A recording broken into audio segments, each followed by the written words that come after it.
Hi, today we're going to be looking at taking an Excel spreadsheet and geocoding this table in ArcGIS Pro. In order to do this, we have to first make sure that we have a very good working Excel spreadsheet. And one thing that ArcGIS Pro likes in looking at spreadsheets is that the city and the states are actually separated. That's going to help out in the geolocator find the location. And then, so for here we have a spreadsheet of all the unions, top unions in the United States. And then here we can say we have the location. This could be something that we could have made, for example, by compiling this list, through a lot of kind of research or whatever.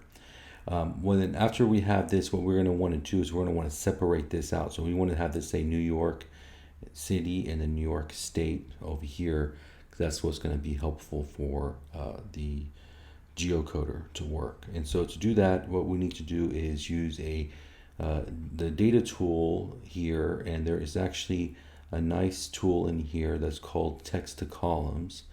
And what that does under the data tab in Excel is that it takes this column and actually splits it. So you can see here we have New York, comma, New York. So if I say I want it delimited and I choose the comma as my split, you'll see what happens here. But basically, everywhere where there was a comma, it gets split and separates out the city from the state. So I'm gonna go ahead and hit next here. Great, and then I'm going to go ahead and finish this, and then you'll see that this split this into two columns. Here's location, which I'm going to change to the word city now, and then this one's going to be state.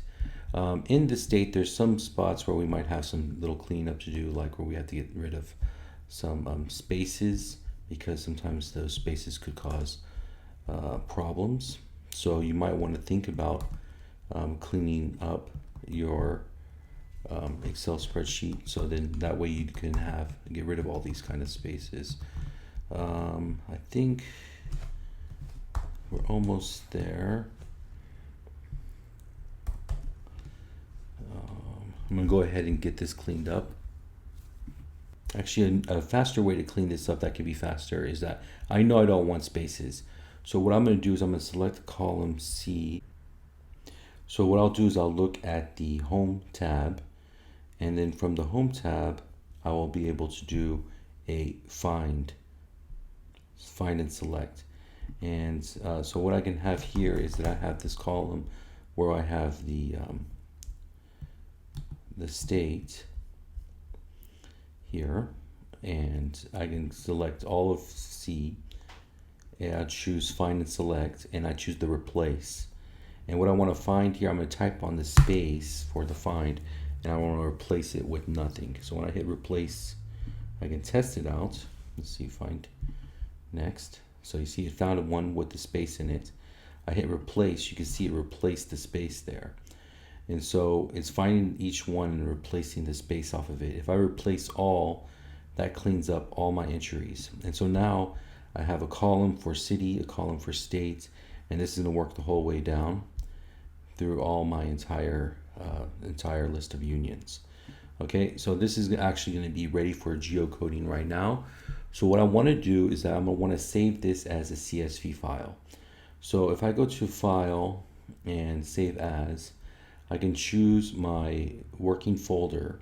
And in the working folder, I don't want to save it as an Excel workbook, just because even though ArcGIS Pro can work with Excel workbook, it's better to work with CSV files, because those ones work more cleanly, they're more stable in ArcGIS Pro, and then also it gives you options to use it in ArcGIS.com. So anyways, I'm going to go ahead and save that CSV file. So now I have that saved. So now if I go over to ArcGIS Pro, we're ready to do geocoding. So basically geocoding takes the table addresses and then looks at with a geolocator. So we can use ArcGIS Online as our geolocator.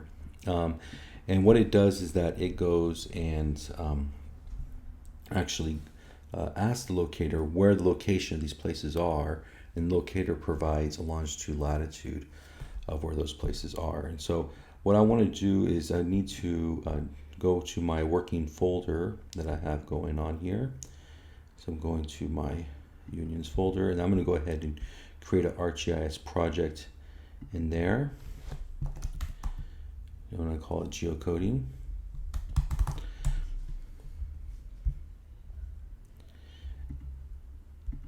And now that since I used the same folder, it's going to be located in my home folder, that CSV file.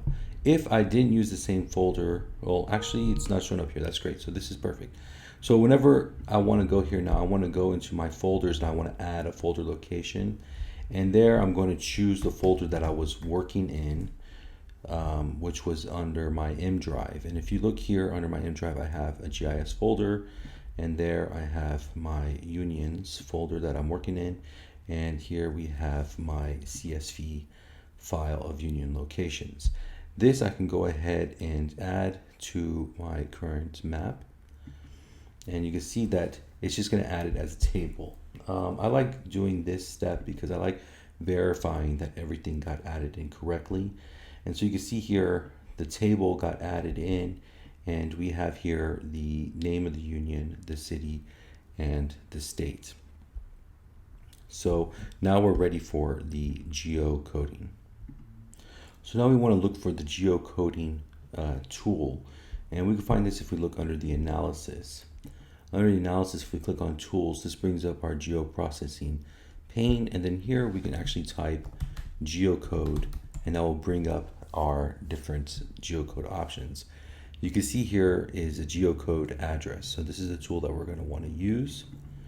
So I'm going to click on geocode address. My input file that I'm going to use, an input table, will be that CSV file.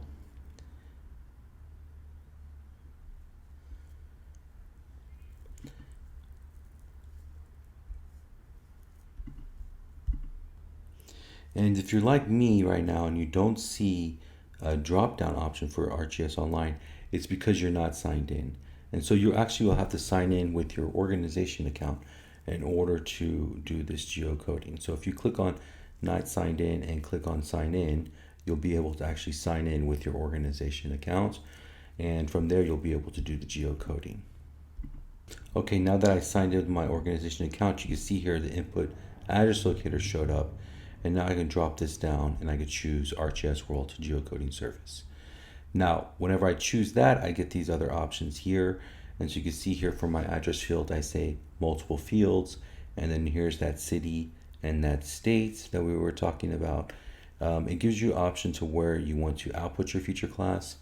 I'm just going to leave that as it's defaulted. And then I'm going to look here for what country we're working in. It's good to narrow it down, so I'm going to choose United States. And then the rest of these categories, you don't have to choose them. They're optional, but if you wanted, you could choose those. But anyways, if I go here and I hit run, we can see if this is going to work. And then from there, we can decide if we need to add extra options in order to get this to run. So I'm going to hit run on there. And so this is going to run now. And so you can see it's running. Getting through, and it's almost done, and now it's finished the run, and we can see here that it's made a layer file with all of these points. If I go into those points and I right click it and open the attribute table, I want to see 67 items, the same number of items that we had before, and you can see here we have 67 items. And so basically now this has converted the CSV file into a GIS layer. For you to be able to share this with people, you might want to think about actually exporting it. So there's some options here for export features, and that's where you can maybe think about exporting it as a shapefile as one option. So if I do data export features, I can choose to save this outside of the geodatabase and actually put it into a shapefile.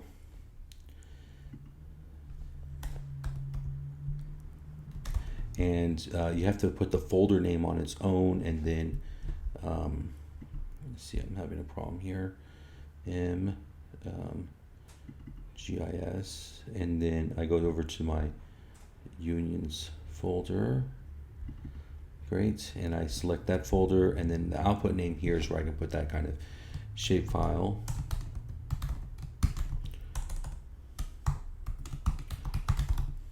.shp at the end will automatically get that. So this is one way to get it kind of like in the ESRI shapefile format. And the way you would share that with people is that you would actually go through and actually send this to a zip file. So I'd say probably get rid of these two log files, but everything else in that all the associated files there, if you just right click, you can say send to and choose a compressed folder. And that gives you a zip file that you can share with people. Another option that you can do that's more new is to actually share it onto ArcGIS Online. And so if you go here, you can choose the sharing option and actually share as a layer package, or you can share as a web layer and actually share it to ArcGIS Online. So let's try this share as a web layer and see how that works out. So I'm going to go here and I'm going to call this web layer unions HQ locations file with top unions HQ locations, and I'm going to call, you have to always add a tag, and I would say it's probably best to choose feature, and I'm just going to share it with everyone, and then go ahead and publish this onto ArcGIS Online. Sometimes it comes up with errors, let's see, but no, it's happy with what it found. And so whenever this is done, this will be available on ArcGIS Online. So let's see how that looks. Okay, so that completed.